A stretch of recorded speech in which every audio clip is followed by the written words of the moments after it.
Hello, xin chào mọi người. Nghe chim của mình hát thì cũng hay đâu các bạn. Bạn nghe hát tiếng gia lai thôi. Thì tiếng mình biết đâu. Mong thông cảm mình hát gia lai mình.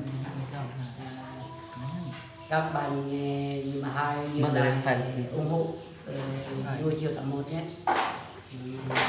Hát đây chim của mình lâu rồi mình hát tiếp theo các bạn nghe.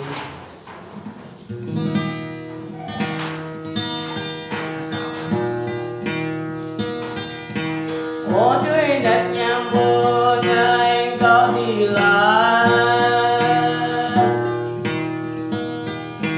Ô đời có một mình. Ô đi cao ngọc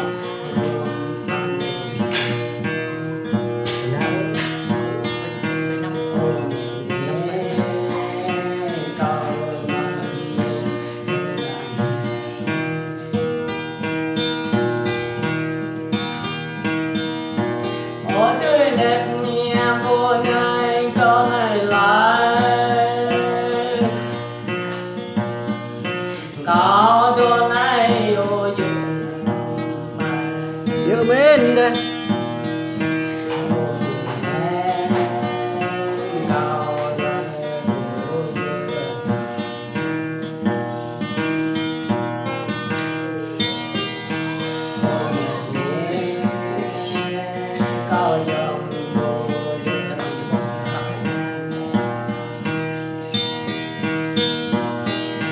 Ô tươi đẹp nhàng vô nơi có ngày lá. Cao leng ý cơ đình ô tươi đẹp cao leng ca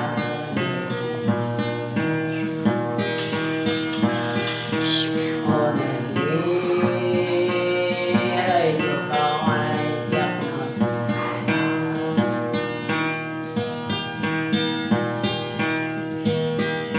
ô tươi đẹp nhàng vô nơi có ngày lá.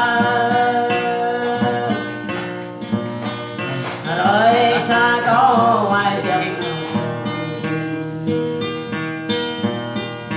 ô đẹp đi ta còn hay tôi nào ô đẹp đi cao vô chúng ta vô chúng ta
nhằm buồn